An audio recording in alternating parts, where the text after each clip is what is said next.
pada awal cerita menampilkan keindahan alam dan hewan yang ada di jagat raya ini.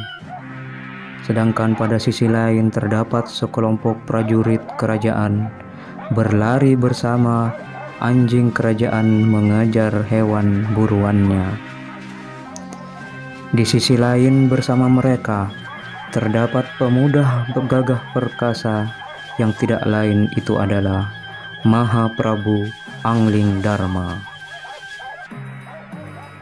Saat sedang mencari hewan buruan, tanpa disengaja Prabu Anglingdarma memergoki Nagagini yang merupakan istri dari Naga Bergola sahabatnya, sedang selingkuh atau main serong dengan naga jantan lain. Nagini,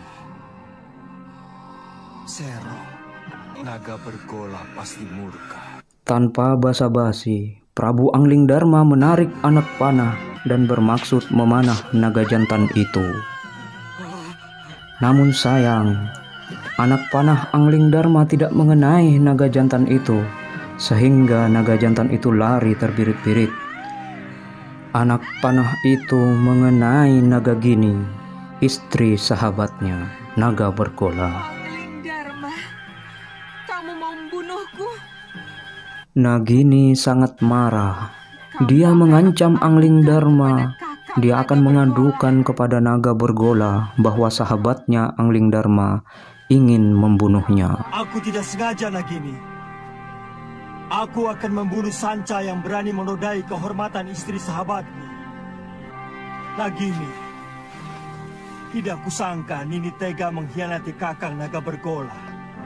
Setibanya di kediaman Naga Bergola, Nagini langsung mengatakan apa yang tidak sebenarnya terjadi pada suaminya itu dan meminta Naga Bergola untuk membunuh Prabu Anglingdarma yang merupakan sahabatnya sendiri. Hampir saja membunuhku, Kakang.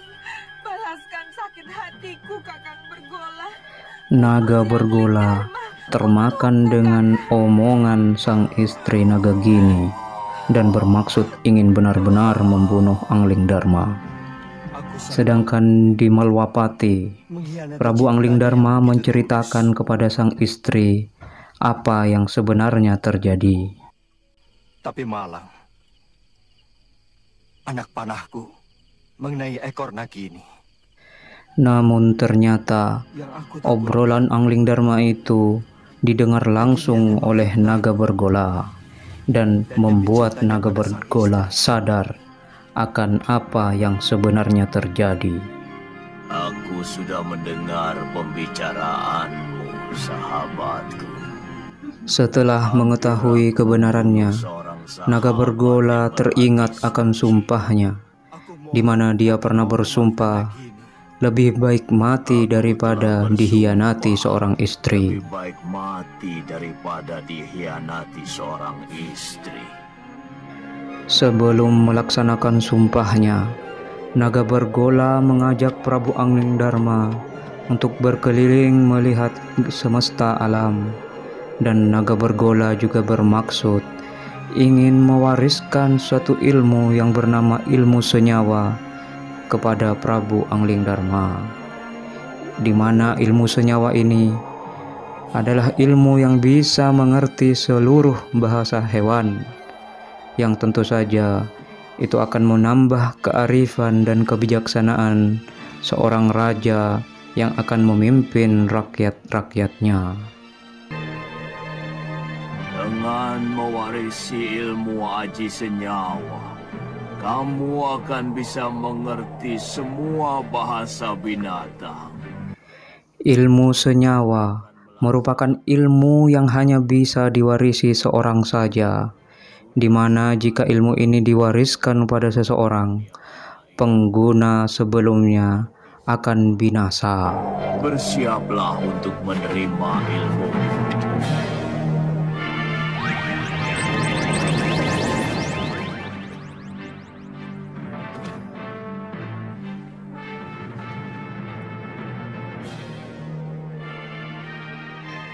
Setelah kepergian Naga Bergola, Prabu Anglingdarma kembali ke kerajaan Malwapati.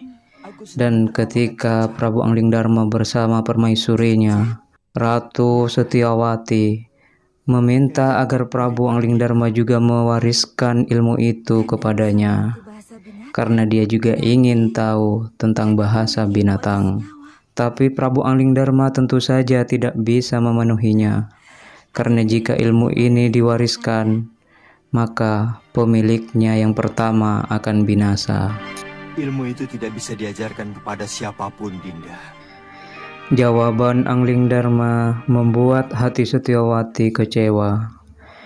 Dan karena perkara ini, Setyawati terpancing amarah. Dan tanpa tersadar dia meminta untuk melakukan patih obong bersama, di mana patih obong adalah upacara mati, loncat ke dalam api. Beranikah Kanda mati bersama Dinda? Kita patih obong bersama. Amarah dan hawa nafsu telah menguasai hati Setyawati, sehingga upacara patih obong pun tidak bisa terelakkan. Upacara pun akan berlangsung dan akan disaksikan oleh semua rakyat Malwapati. Sesaat sebelum patih obong akan dilaksanakan, Anglingdarma mendapatkan wangsit dari Dewata agar tidak melakukan patih obong bersama istrinya. Seorang raja harusnya bisa mengendalikan diri dan lebih mementingkan kepentingan rakyat daripada kepentingan diri sendiri. Karena itu, Anglingdarma diperintah agar kembali menjadi Raja Malwapati, melindungi dan mengayomi rakyat Malwapati. Rakyatku, aku mendapatkan wangsit dari Dewata untuk mengurungkan niatku melakukan patih obong. Mendengar perkataan Anglingdarma, seluruh rakyat Malwapati menjadi senang. Akan tetapi, hati Prabu Anglingdarma menjadi sedih karena dia tidak bisa mengabulkan permintaan istrinya yang sangat bertentangan dengan tugasnya sebagai raja.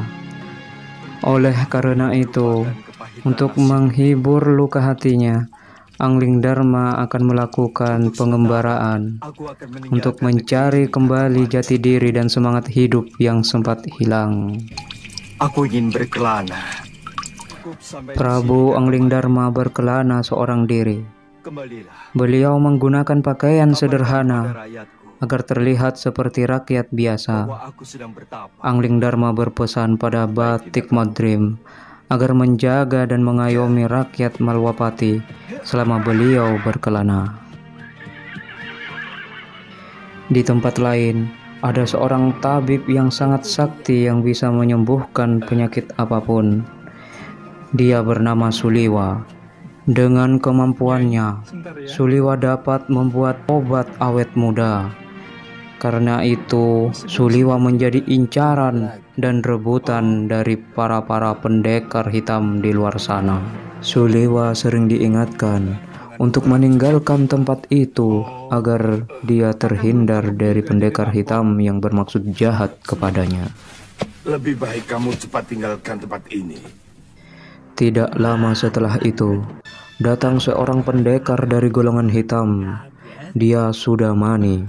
Dia bermaksud ingin membawa Suliwa dan menjadikannya tabib pribadinya. Hampir bersamaan dengan itu, juga tiba di sana seorang perempuan. Dia merupakan pendekar yang juga dari golongan hitam. Dia bernama Nilam Saroya. Dia juga bermaksud ingin membawa Suliwa untuk dijadikan tabib pribadi dan mengambil keuntungan dari kemampuan Suliwa. Tentu saja Sudamani tidak mau melepaskan Suliwa. Dan akhirnya pertempuran pun tidak terelakkan lagi.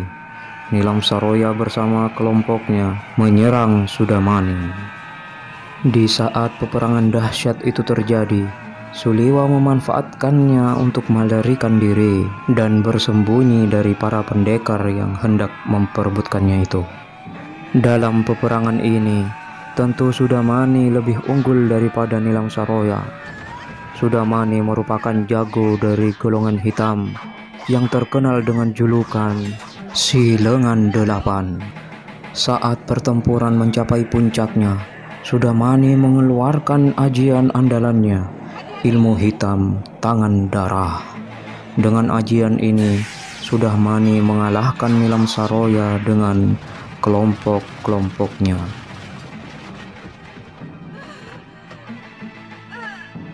Tidak puas hanya dengan mengalahkan Nilam Saroya, Sudamani hendak melampiaskan nafsu bejatnya kepada Nilam Saroya yang sedang lemah dan tidak berdaya.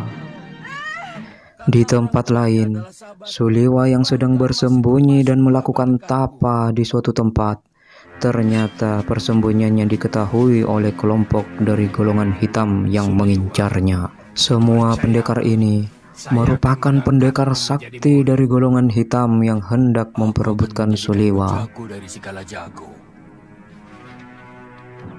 Aku akan perlihatkan kepadamu kenikmatan hidup, Suliwa.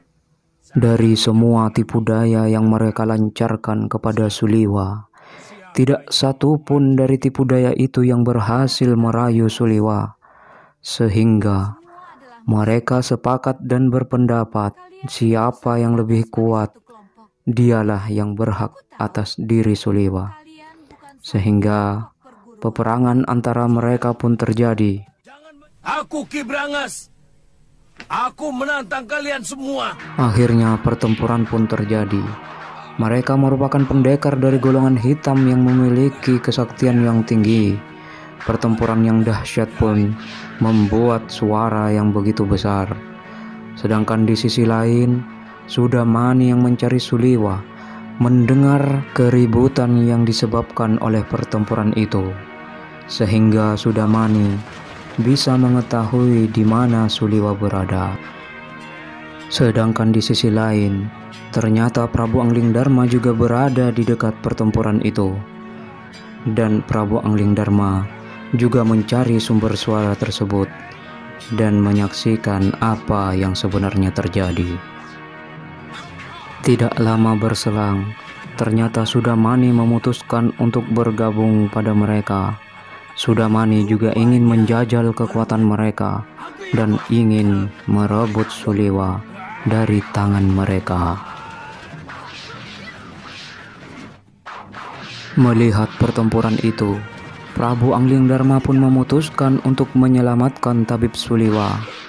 Tidak tahu malu. Apa begini sikap para pendekar? Untuk memperebutkan korban yang tidak berdosa, apa yang mau kalian pamerkan? Jurus-jurus kalian masih mentah dan dangkal. Mendengar perkataan Anglingdarma, tentu saja pendekar di sana semuanya marah dan hendak menyerang Prabu Anglingdarma. Kesombonganmu sudah mencapai langit. Kesombonganku masih jauh di bawah ilmuku. Ternyata pendekar pertama yang melawan Prabu Anglingdarma adalah Sudamani.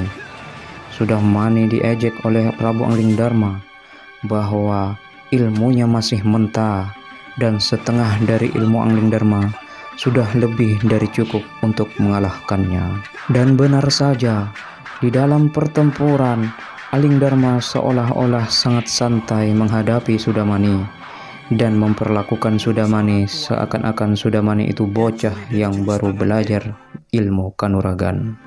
Sombong kamu. Aku Kang Sadewa, Ketua Padepokan Lembah Wilis. Bersiaplah untuk mampus anak muda. Pendekar selanjutnya adalah Kansadewa. Dalam melawan Kansadewa, Prabu Anglingdarma seakan bisa melihat sedikit kepada masa depan, sehingga Prabu Anglingdarma bisa mengetahui gerakan-gerakan apa yang akan dikeluarkan oleh Kansadewa. Inilah yang dimaksud dengan ajian ilmu Disendria, ilmu yang sangat diidam-idamkan oleh semua petarung dan pendekar di muka bumi. Gerakanmu cukup enteng di sana. Tapi permainan tombakmu belum pantas disebut tombak sakti. Dan pukulan tangan kirimu tadi tentu yang dinamakan lengan baja. Sayangnya tidak cocok dengan sebutannya.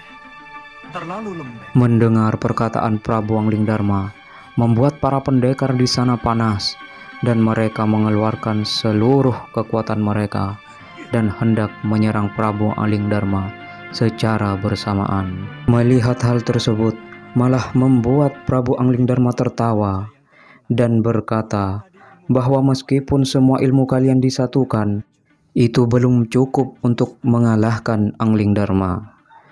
Sesaat setelah itu, Anglingdarma mengeluarkan jurus-jurus dan kesaktiannya dan menghadapi lawan-lawannya dengan sangat mudah, sangat tenang, dan penuh karisma. Di tengah-tengah pertempuran, ternyata pendekar wanita itu diam-diam menyelinap dan hendak menculik Suliwa tanpa sepengetahuan Anglingdarma dan pendekar lainnya. Tanpa basa-basi, Anglingdarma langsung terbang dan merebut Suliwa dari tangan wanita itu dan terbang meninggalkan para pendekar golongan hitam tersebut. Tunggu pembalasanku, pendekar. Kesaktiannya begitu sempurna, padahal umurnya masih muda. Di sisi lain, Suliwa sedang berterima kasih kepada Anglingdarma karena telah menyelamatkannya. Siapa sebenarnya kamu? Nama saya Suliwa. Selain itu, Prabu Anglingdarma merasa heran kenapa banyak orang menginginkan Suliwa. Mungkin kamulah yang dianggap sementara orang sebagai titisan Betara Surya. Anglingdarma bisa menerka bahwa mungkin yang dianggap sementara ini adalah Suliwa merupakan titisan Betara Surya. Pantas saja Suliwa banyak diinginkan oleh pendekar-pendekar yang bermaksud jahat kepadanya.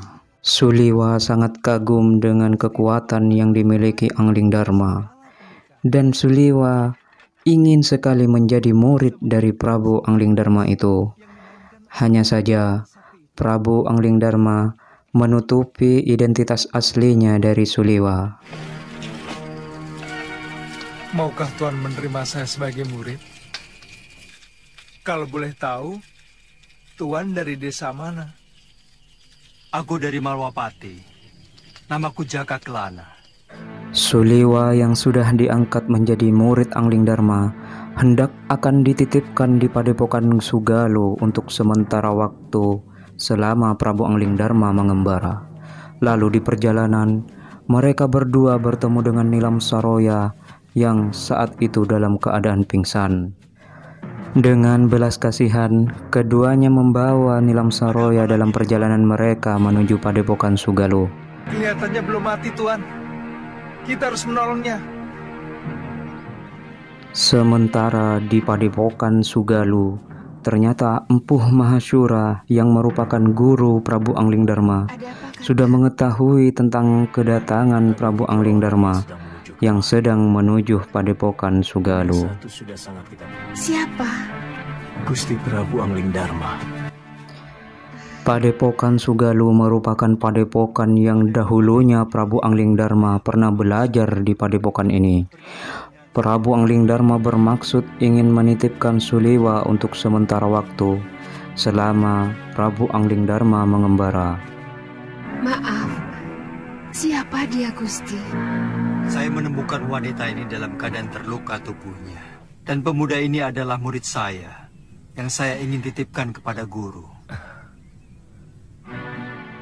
Keesokan harinya, ketika Nilam Saroya terbangun dari pingsannya, Nilam Saroya kemudian keluar dan melihat Dewi Sintawati sedang berlatih bersama Suliwa dan Galuh Parwati. Namun di bayangan Nilam Saroya, itu adalah Sudamani yang telah memperkosanya. Lalu Nilam Saroya langsung menyerang Dewi Sintawati yang dianggapnya Sudamani itu. Melihat sang istri Dewi Sintawati diserang oleh Nilam Saroya, Empuh Mahashura langsung terbang dan menghentikan pertarungan itu. Nilam Saroya yang terkena tekanan batin, jiwanya terganggu, kini malah menganggap Empuh Mahashura merupakan Sudamani dan hendak menyerang dan membunuhnya. Kemudian Empuh Mahashura menotok Nilam Saroya sehingga Nilam Saroya pingsan dan jatuh ke pelukan Empuh Mahsyura. Kejadian itu disaksikan oleh Dewi Sintawati yang menatap dengan tatapan cemburu. Episode pertama berakhir. Sampai jumpa di episode kedua. Jangan lupa like, komen, dan subscribe. Terima kasih.